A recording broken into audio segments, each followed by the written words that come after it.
जिंदाबाद जिंदाबाद कांग्रेस पार्टी जिंदाबाद जिंदाबाद जोड़ो जोड़ो जोड़ो जोड़ो भारत जोड़ो जोड़ो जोड़ो भारत जोड़ो जोड़ो जोड़ो भारत जोड़ो नफरत छोड़ो भारत जोड़ो नफरत छोड़ो भारत जोड़ो जोड़ो जोड़ो भारत जोड़ो। जितने गोरों से अब लड़ेंगे चोरों से, पहले लड़ते गोरों से अब लड़ेंगे चोरों से। कांग्रेस पार्टी राहुल गांधी जिंदाबाद जिंदाबाद कांग्रेस पार्टी राहुल गांधी जिंदाबाद जिंदाबाद पार्टी अजय राय जिंदाबाद जिंदाबाद।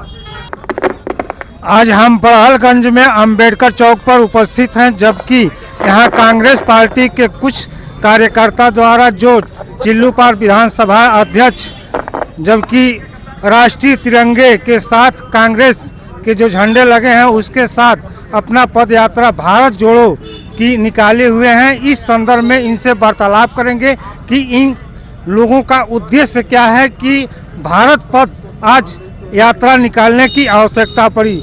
सबसे पहले सर DDR न्यूज चैनल में आपका स्वागत है। धन्यवाद। आपको आज पद यात्रा भारत जोड़ो यात्रा निकालने का क्यों उद्देश्य बनाए हैं? भारत जोड़ो यात्रा निकालने का उद्देश्य इस वर्तमान सरकार की जो गुंडागर्दी हिटलरगिरी है, इस सरकार की नीयत को देख करके गरीब मजदूर, जबकि वर्तमान सरकार कर रही है कि हम विकास के कार्यों पर चल रहे हैं और हमारे कार्यकाल में कहीं गुंडागर्दी और अराजकता नहीं दिख रही है। कहीं तो दिखाई नहीं दे रही इनकी विकास, गुंडागर्दी तो दिखाई दे रही है। इनके सांसद विधायक दिनों दिन हत्या करते हैं, बलात्कार करके रातों रात लाशें जला देते हैं। कुलदीप सिंगर हैं, तमाम इनके विधायक पड़े हुए हैं। और यहाँ की वर्तमान जो सरकार मुख्यमंत्री योगी जी हैं, केवल इन्होंने ब्राह्मण और मुसलमानों की काउंटर करवाता है, उनके क्यों नहीं ब्रजेश सिंह की काउंटर इन्होंने करवाया? क्यों नहीं इनके 35-40 ठाकुर जो अपराधी पड़े हुए हैं उनको क्यों शरणागत करा रही है? उनकी हत्या हो जा रही है। यही आप देखे होंगे प्रदीप सिंह की हत्या हो, प्रदीप सिंह को सरेंडर करा देते हैं, विनोद उपाध्याय की काउंटर करवा देते हैं। तो यह पूर्व मुलायम सिंह की सरकार की तरह यह ठाकुरवाद ये सरकार है, यह निष्पक्ष सरकार नहीं है। जैसे यादवों की वो सरकार थी उसी तरह यह वर्तमान सरकार ठाकुरों की उत्तर प्रदेश में चल रही है। 2024 के चुनाव को लेकर आपको क्या कहना है? 2024 में हम न्याय की यात्रा चला रहे हैं और जनता न्याय देगी हर लोगों को, और 2024 में मुंह तोड़ जवाब देगी जनता, क्योंकि युवा यहाँ बेरोजगार पड़े हुए हैं, शिक्षा के नाम पर कुछ है ये नहीं है। अब जंगल राज कायम है, आप देख रहे हैं कि फुटपाथ पर लोगों को भगाया जा रहा है, रोजगार है ही नहीं है। इसलिए सारी जनता कांग्रेस की तरफ निगाह राहुल गांधी की तरफ देख रही है तक, और राहुल गांधी को 24 में प्रधानमंत्री बनाने का संकल्प लिया है। यूपी में क्या इनकी स्थिति रहेगी कांग्रेस पार्टी की? यूपी में हम बेहतर लड़ेंगे और यूपी में अच्छी लड़ाई हमारी रहेगी। जबकि यह शब्द तो सभी पार्टियां कहती हैं। सभी कह रही थी, सभी का नहीं ना, मैं अपना कह रहा हूँ कि मैं बेहतर लड़ूंगा, चूंकि सभी ने कार्य कर दिया है।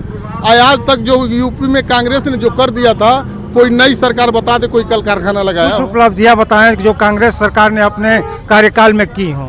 हमारी कांग्रेस सरकार ने तमाम उपलब्धियां किया। गोरखपुर फर्टिलाइजर लगवाई, धुरियापार चीनी मिल लगवाई जो बंद पड़ा हुआ, इस सरकार में चमड़ा उद्योग का कारखाना बंद हुआ, आपके बरहज में लोहा उद्योग का कारखाना था वो बंद हो पड़ा हुआ है। आज यह पदयात्रा जो आप बड़हलगंज में आप लोग निकाले हैं, कहां से कहां तक जाएगी? हमारी यह पदयात्रा चूँकि हमारे प्रदेश अध्यक्ष आदरणीय अजय राय जी ने हर ब्लॉकों में निकालने का निर्देश दिया था, यह पदयात्रा हम लोगों ने निकाला है रामलीला मैदान से लेकर के यहाँ तक, अम्बेडकर तिराहे तक, और आगे भी हर न्याय पंचायतों में हम लोगों की पदयात्रा चलेगी। आपका शुभ नाम? मेरा नाम अवधेश मणि त्रिपाठी है, मैं यहाँ का ब्लॉक अध्यक्ष हूँ। कांग्रेस पार्टी जी। इसी क्रम के साथ आगे हम चलेंगे। आपका शुभ नाम? विक्रांत साहनी, उत्तर प्रदेश मछुआ कांग्रेस संगठन सचिव। इस पदयात्रा को लेकर आपको क्या कहना है? इस पदयात्रा को लेकर के ही कहना कि हमारे राहुल जी ने जब देखा दलितों की, पिछड़ों की, युवाओं की आवाज उठाए और उनकी आवाज को दबाने का जब काम किया, तो उन्होंने ये सोचा कि हमको देश भर में पदयात्रा निकालनी चाहिए। और सेकेंड कड़ी में उन्होंने मणिपुर से लेकर के और मुंबई तक ये यात्रा निकाल रहे हैं। उनके राहुल गांधी जी के समर्थन में हम लोग गांव-गांव, क्षेत्र पर यात्रा निकाल रहे हैं। इसी क्रम के साथ हम आगे चलेंगे। आपका नाम? मैं सच्चिदानंद तिवारी, ब्लॉक कांग्रेस अध्यक्ष उरुआ बाजार गोरखपुर। इस पद यात्रा को लेकर आपका क्या कहना है? देखिए, ये पद यात्रा हमारे आदरणीय जननायक नेता हमारे राहुल गांधी जी हैं और न्याय यात्रा को लेकर चल रहे हैं। जो हमारी महिलाओं के साथ अत्याचार हो रहा है, जो युवाओं के साथ अत्याचार हो रहा है, जो हमारे मजदूर भाइयों के साथ अत्याचार हो रहा है, जो हमारे श्रमिकों के साथ अत्याचार हो रहा है, उसकी हम लोग न्याय की मांग करते हैं। आज भारतीय जनता पार्टी की सरकार जो रोजगार देने में असमर्थ है, नहीं दे पा रही है। इनकी आंकड़ा है सरकारी जो कहते हैं कि 2030 तक हमारे पास कोई रोजगार नहीं है। वो जो कहते थे कि हम 2 करोड़ रोजगार देंगे, हमारी आदरणीय जन नेता बार बार ये पूछ रहे हैं कि आखिर रोजगार की बात करते थे, रोजगार का जुमला देकर आप प्रधानमंत्री बने हैं और सरकार में आए हैं, तो आप क्यों नहीं 2 करोड़ रोजगार प्रतिवर्ष दे पाए हैं? आज भारत की जनता, युवा पूछ रहे हैं कि हमको प्रधानमंत्री महोदय 10 साल का कार्यकाल हो गया और 10 साल में हमको 20 करोड़ रोजगार भारत के युवाओं को क्यों नहीं दिलवा पाए? जबकि भारतीय जनता पार्टी के राष्ट्रीय अध्यक्ष नेता जो भी हैं लोग कह रहे हैं कि 70 साल में कांग्रेस ने क्या किया।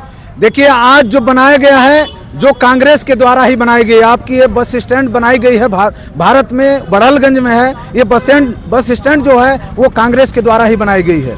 ये आपके यहाँ कोई भी एक चिकित्सा का भी केंद्र रहे, वो एक हॉस्पिटल भी बनाए तो भारतीय जनता पार्टी कांग्रेस के द्वारा बनवाई गई बड़हलगंज में बस स्टैंड आज भारतीय जनता पार्टी के कार्यकाल में उसके बस स्टैंड के ठीक सामने जो लाइन से एकदम दुकानें लगी हुई हैं, जो बस स्टैंड सामने से दिखाई ही नहीं दे रहा है। इस पर आपका क्या कहना है? ये तो बहुत गलत बात है। बस स्टैंड हमारा सार्वजनिक स्थल है और भारतीय जनता पार्टी की सरकार से मैं योगी बाबा से निवेदन करना चाहता हूं कि बड़हलगंज की जनता को प्रताड़ित ना करिए। आज कुछ दिनों में हमने देखा है गोरखपुर से लेकर जितने इनके पूर्वांचल के क्षेत्र हैं उसमें लाठी डंडों से मार के हमारे गरीब भाइयों को भगाया जा रहा है, उनको ठेला नहीं लगाने दिया जा रहा है। आप कहते हैं बेरोजगारी हमारे यहाँ नहीं है, आज हमारे यहाँ 70 साल के इतिहास में सबसे बड़ी बेरोजगारी है, चरम सीमा पे है और इनके कार्यकाल में 25 से 30 हजार ठेला वाले भाइयों को उनके कार्य से हटाया जा रहा है, उनको लाठी डंडों से मार के भगाया। इसी के साथ DDR न्यूज चैनल से मैं राम निवास यादव।